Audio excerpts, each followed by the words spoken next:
Esta es Colombia Hoy Radio, emisora web conectada con todas las regiones, voces y valores del país diverso. Colombia Hoy Radio. Se los comentaba hace unos segundos, el exmagistrado Jaime Araujo está con nosotros en Colombia Hoy Radio. Vamos a hablar por línea telefónica sobre ese tema de las sentencias que el Estado colombiano no ha cumplido. 28, solamente una se ha cumplido de las sentencias del Sistema Interamericano de Derechos Humanos, de la Corte Interamericana de Derechos Humanos, allí con sede en San José, en Costa Rica. Doctor Araujo, muy buenos días, bienvenido a Colombia Hoy Radio. Buenos días, Arcadio, a usted y a su gran audiencia. Sí, señor. Jaime Araujo Rentería, expresidente de la Corte Constitucional. Doctor Araujo, hablemos sobre los temas de los derechos de nueva generación. El presidente Gustavo Petro, allí al término de su visita al país centroamericano y a la Corte, hablaba sobre cómo el sistema interamericano no debe acabarse.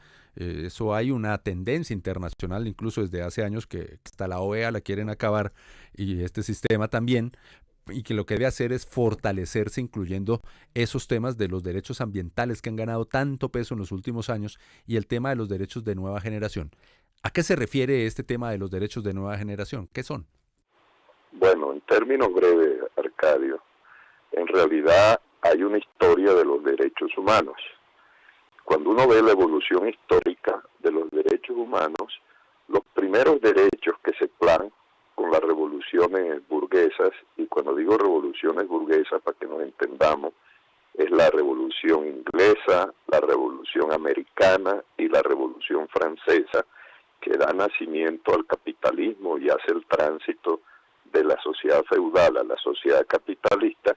Los primeros derechos son los derechos de la clase que llega al poder con las revoluciones burguesas, o sea, los derechos de la burguesía. Por eso usted ve que los primeros derechos son la propiedad privada, la libertad de empresa, la libertad de industria, la libertad de comercio.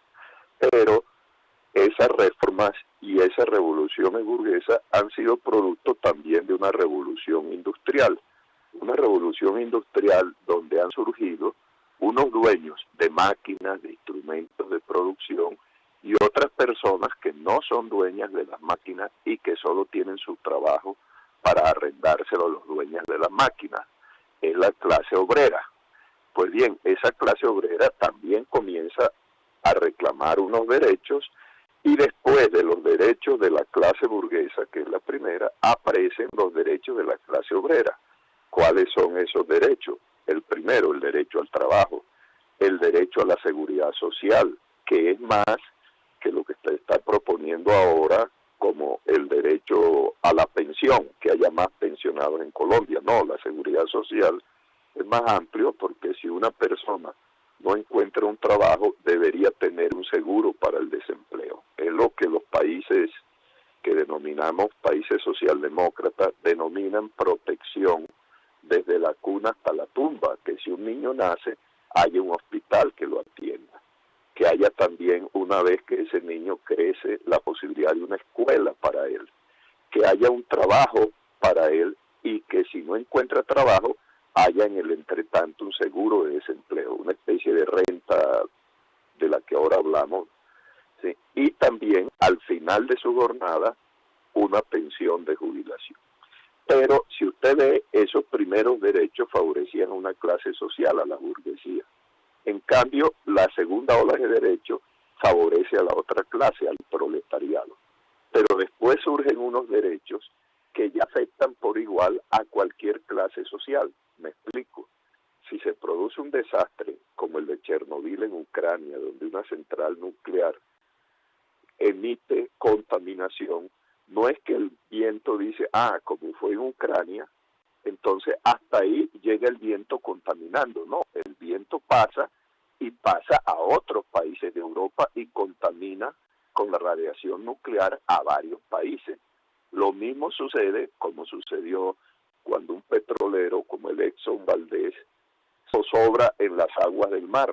No es que se dice, como la bandera es del barco y es de tal país, no contamino a los otros países. No, el mar y el agua anda por muchos países. Entonces, en el fondo, si usted ve, esa es la distinción importante. tercera generación de derechos es unos derechos que hay que proteger independientemente de la clase social a la que se pertenezca. Ya no son derechos solo de la burguesía, solo del proletariado, sino que afectan a todas las personas, no importa que sean burgueses, que sean proletarios o que no tengan nada. Doctor Araujo, clave esa explicación histórica también del derecho. Para entender un poco de dónde vienen. Exacto. Sí, porque el presidente hablaba de los derechos de tercera ola y son los que nos tocan a todos en el planeta Tierra. El desastre, el Exxon Valdez, lo de Chernobyl, la deforestación que ocurre en el Amazonas, la afectación de los biomas, el efecto del fenómeno del Niño. Eso nos va a pegar a todos en alguna forma en el país y en el mundo. Bien, por eso esa petición del presidente Petro para fortalecer el sistema interamericano. Ahora, le pregunto, ex magistrado, que el Estado colombiano no haya cumplido 28 sentencias es como de mala presentación, ¿no? Bueno, ahí hay varios problemas, Arcadio, que es importante reflexionarlo. La premisa es que los tratados internacionales hay que cumplirlos. En eso no puede haber excusa. Me explico. Cuando un Estado celebra un tratado, surgen varias obligaciones. La primera obligación es esa, cumplir el tratado. Segundo, diseñar los instrumentos internos para el cumplimiento de los tratados. Y tercero,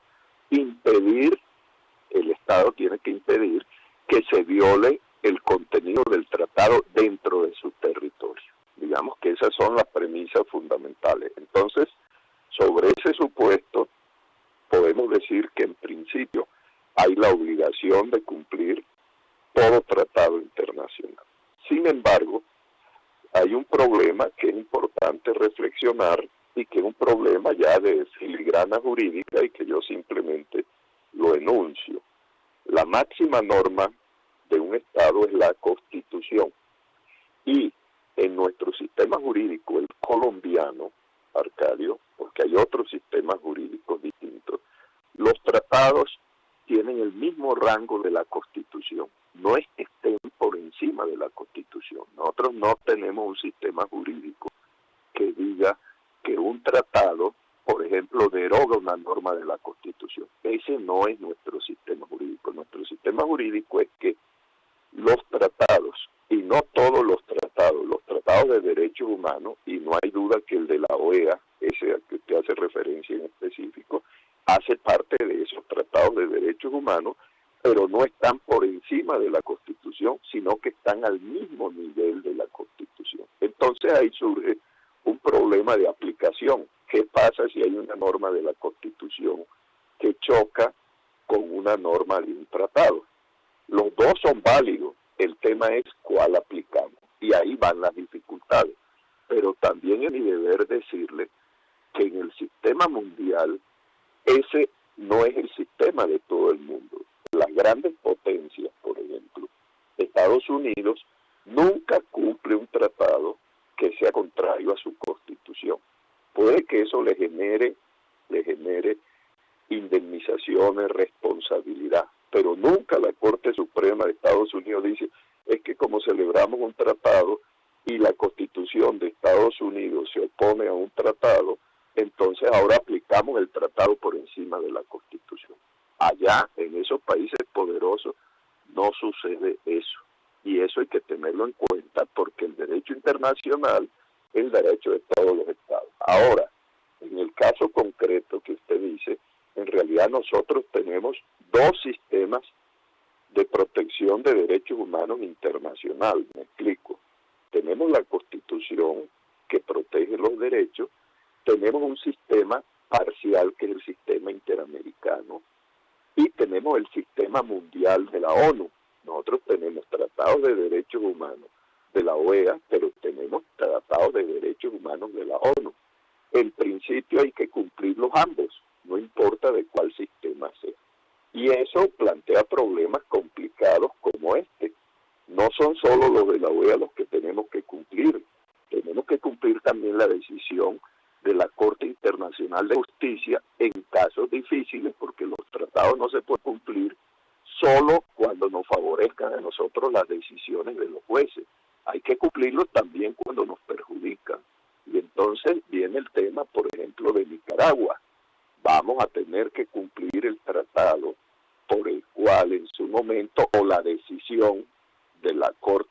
Internacional de Justicia, que nos quitó parte del territorio. Entonces mire usted que el problema es complejo, pero vuelvo al comienzo.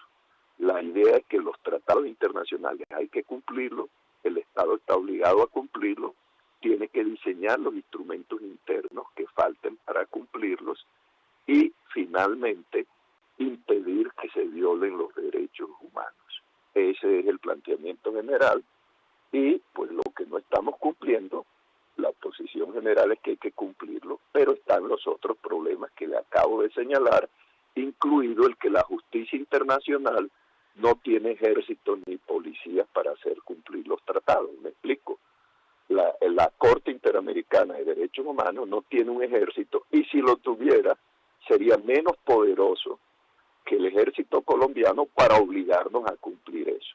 Pueden sancionarnos a la luz de los tratados y todo, pero fuerza material efectiva para hacer cumplir los tratados no existe. Ahora, eso plantea otro problema, Arcadio. ¿Cuál es el gran problema?